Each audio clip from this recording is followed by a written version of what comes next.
So we're going to move to the second part of the morning here, and we're going to kick it off with a presentation from Larry, who is the Assistant Deputy Minister, the guy in the hot seat in charge of this whole process.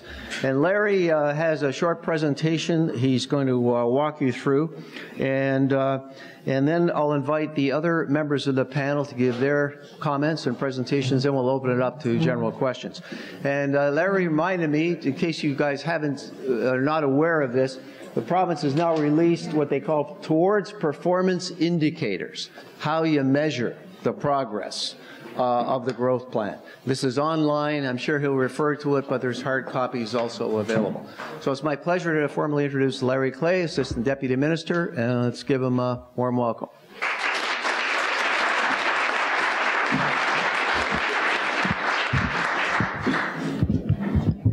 Okay, thank you, Paul. And wow, I'm actually quite thrilled and delighted. This is a full room, and it's really wonderful to see such a good turnout so early in the morning in a place that's not downtown Toronto.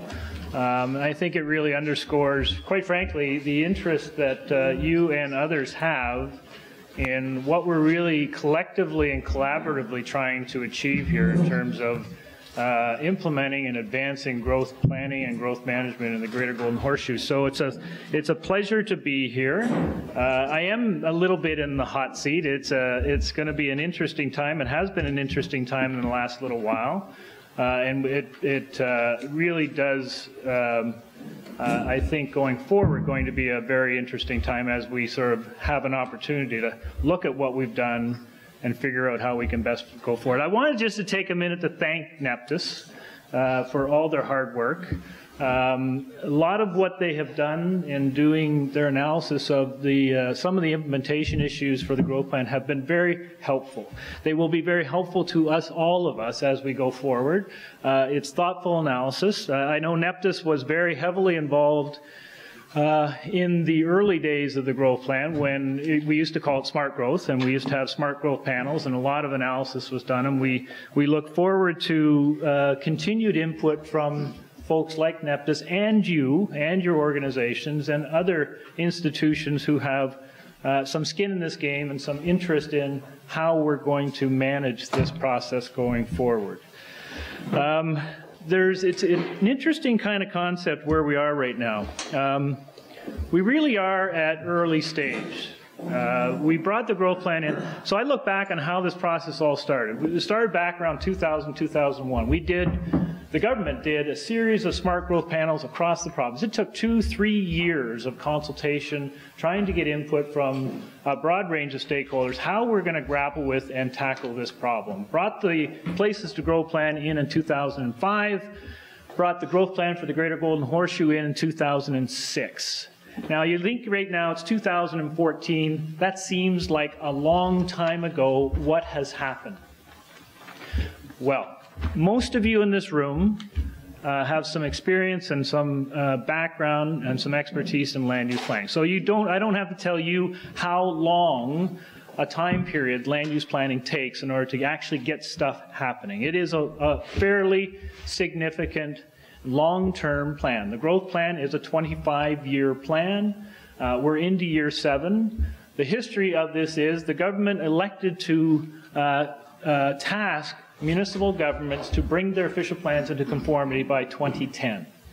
So there's 4 years after it was introduced. They had 4 years to bring their land use into conformity. I used to be with municipal affairs before I joined this role, and we picked June 2010 for all the official plans to come into place. Guess what? Do you remember when you were in university and high school and you had an assignment? When did you submit your assignment? It's the same thing with municipal plans, and my apologies to municipal folks in the plan, but basically everybody submitted their plan on the Friday before the end of day. So imagine we had 19 different, very complicated, very sophisticated official plans, so even just a little bit of a bottleneck, and that's one of the things that I want to look back on is what are the learnings that we can build on from the first round of conformity. That's probably one of my first ones. Let's not do that again.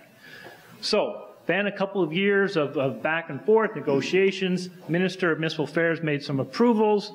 Not surprisingly, guess what? Every single official plan was appealed to the Ontario Municipal Board.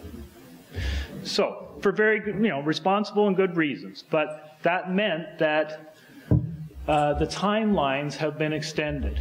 I would suggest to you that when I say that it's really early stages in the growth plan, that's why. The official plans, many of them, are only now just getting approved. Some of them are not yet approved. Some of them are not yet through the Ontario Municipal Board. So it's early days. And it's great to have a look at what we've done. We know we've made some progress. We know that there are some really good things happening out there, but it really is quite early in the process.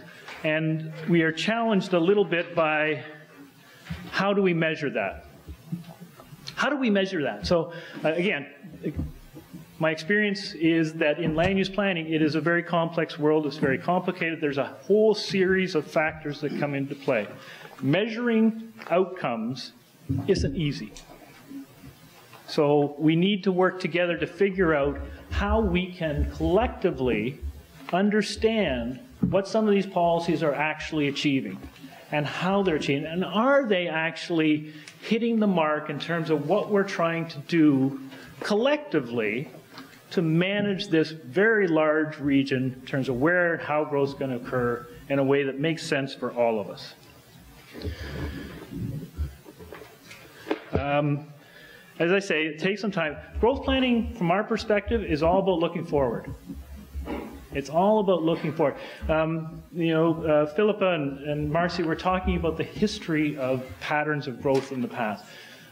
Think back to the 70s, 80s, 90s, and even in the early 2000s. How growth was happening back then.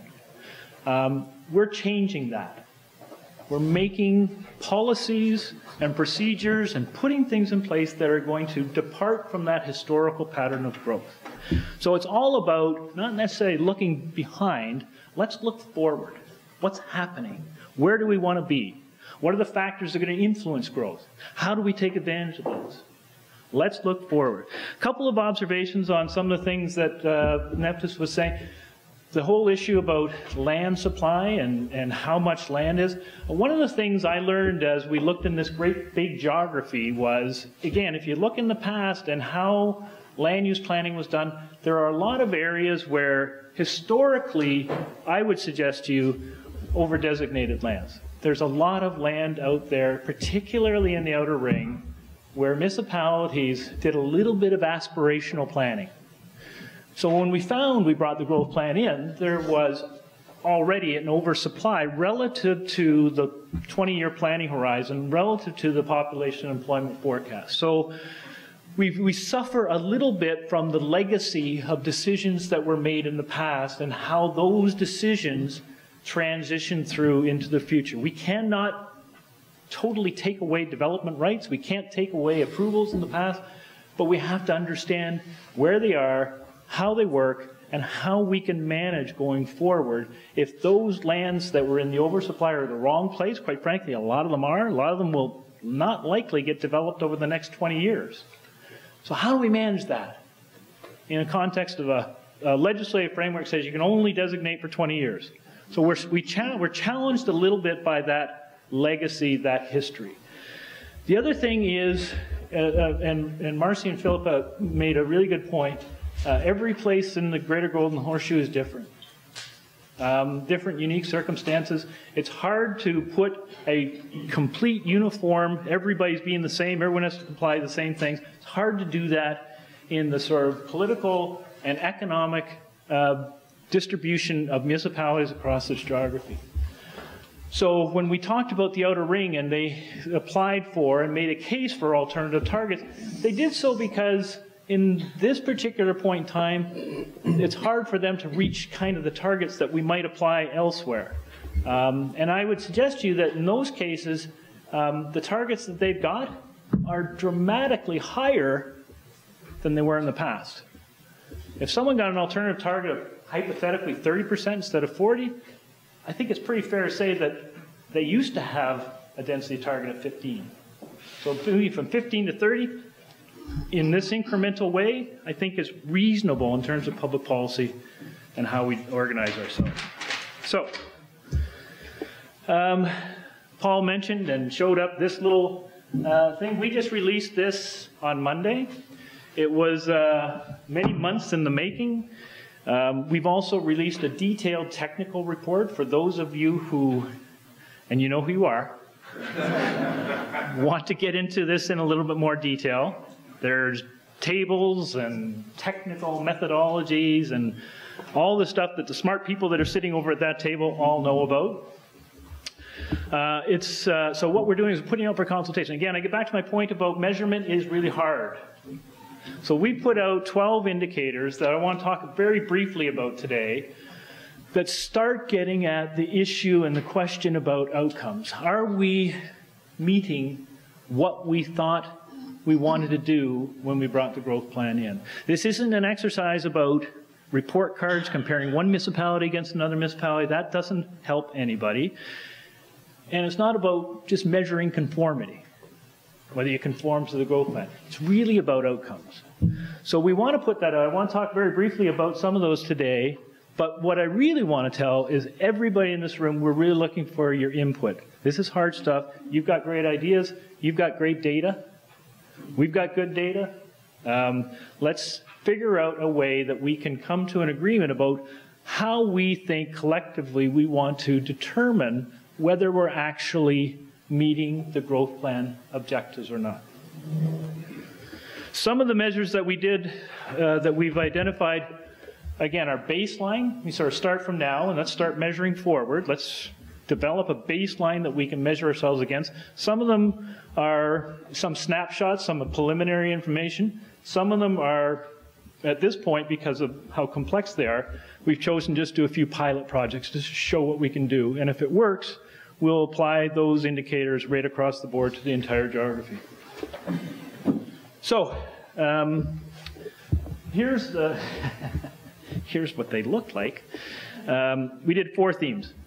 So these are just the graphics that we used to do it. We did 4 things: building compact communities, building vibrant and complete communities, supporting a strong economy, to Dave's point, and conserving our resources, conserving and protecting what's important to us. So those are the themes that we chose to do for the indicators to how we measure. Here's the first one in terms of building compact and efficient. I'm not going to go into details on this because it would just draw this out too much, but I did want to talk about generally. There's 2 in here that are really talking about intensification and density. One's dealing with intensification right across the entire built-up area and measuring that over time. Are we getting the kind of intensification within the built-up area that we expect? The other one is looking at greenfields. Are we getting the kind of intensity and density of development in those new areas where we're getting new builds? To me, those are 2 of the important kind of factors. The first one talks about, you know, infill and intensification and build. The other one talks about, are we meeting the kind of complete communities and urban form and urban pattern in new builds? We also want to talk about UGCs, downtown areas. That's a very big focus of the growth plan, really focusing development in on those EUGCs, those areas where the services and people and amenities already are. That's important. Are we getting that? Are we achieving that? And around major transit, someone talked about the importance of linking up transit. Absolutely right. Are we actually trying, are we getting the kind of density and development in and around important transportation hubs? We are spending collectively as public institutions and the private sector tons of money on transit. Got to maximize that. That has to make some sense in terms of putting it in places and incenting the kind of development and growth that makes those transit investments worthwhile. The next sort of group is creating complete and vibrant communities. And you know, the obvious things, are we getting the kind of housing mix that we think it provides a range of options and choices for people on where and how they want to live in. Here's one where we're starting to see some evidence that yes, indeed, we are starting. When Leith comes up and talks from the industry perspective, I think what he'll tell you is the industry is changing what they're building and where they're building it. So we're starting to see evidence of that. That's related to the growth plan. That's also related to the market, and it's also related to demographics. So there's a combination of factors that are contributing to the nature and mix of housing. Diversity of land uses. If you have a diverse range of land uses in a community, that's fundamentally a good thing. So we're trying to measure that. We use something called a Simpson index. Some of you may know what that is. It's a complicated formula. But what it does is basically say, do you have a whole series of different things, types of land uses within a geographic area, particularly within the built-up area? That's a good thing. We need to measure that. Proximity to community infrastructure. How close are people to walking to parks, to amenities, to services, public institutions? Is it walkable? Is it rideable? Or do you have to get in your car to drive to those sorts of things? Good measure of whether you're actually designing and developing complete communities. Street connectivity. The more streets that you have that are kind of connected with each other, the more you're going to incent and support people walking and cycling to where they want to go. If you have a street network because it's just big blocks, people aren't going to walk in that, people aren't going to ride their bikes. So it's a good little proxy for whether you're getting complete and vibrant communities. Supporting a strong economy. This is an area where I hope we get a little bit of chatter from you and from the panel, is all about the economy. I firmly believe that the growth plan has to link better with economic development and the economy and supporting that. We need to measure whether, in fact, we are supporting that through the policies of the growth plan. These are just things that talk about how are people getting back and forth to work? Are they living close to where they work?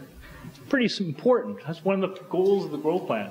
Having compact communities, allowing people the choice that they can work, or they can ride, or they can take transit to where they work from where they live.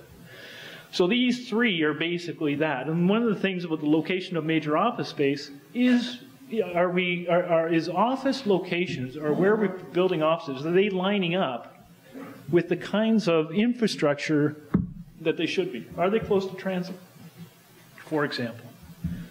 Is employment in office towers, are they close to amenities where people want to recreate? Where they have access to services. So location of major office space is really kind of critical. So we want to be able to measure that. And lastly, are we protecting and preserving what's important to us? One of the fundamental tenets I think everybody in this room would agree with the growth plan as an objective is it's designed to curb sprawl. Minimize sprawl. It won't eliminate sprawl. There is good development, you mean? Sorry. It won't eliminate good development entirely, but what we can do is minimize it. We can depart from that historical pattern which we suffered from in the latter part of the last century, and which many municipalities, like Atlanta, are still suffering from. Can we reverse that trend? And that's what's really kind of critical. So we need to measure, and the policies of the growth plan are designed specifically to do that very thing. How do we measure that? So we want to talk a little bit about, population forecast, where people are living relative to settlement areas. Are we expanding settlement areas a lot? Are we not expanding settlement areas? How does that process? How much new land are we eating up? Really, really critical. And that's where I think the relative comparisons to how we're doing, I'm excited to hear about Neptis' new research. Says, how do we compare to places, other jurisdictions that we all know about? Most of us would think of Atlanta as probably the poster child for urban sprawl. Poster child for, how do we compare to a place like Atlanta, St. Louis, places that we think aren't doing it the right way? How do we compare to those wonderful communities that everyone thinks is, world leading, whether it's the Berlins or the Madrids? How do we compare? That's a really good discussion to have. So I'll leave you with a couple of things. This document which we brought a few copies. I imagine many of you in this room may have already gotten an email. You may have seen it online. One might be on its way in the mail to you as we speak. But this is what we put out. This is what we want to talk about, and this is how we're going to do it. We have some sessions coming up. I'd encourage you, if you're interested in this, and I know everybody in this room is very interested in this, I'd encourage you to join us and come to one of our consultation sessions.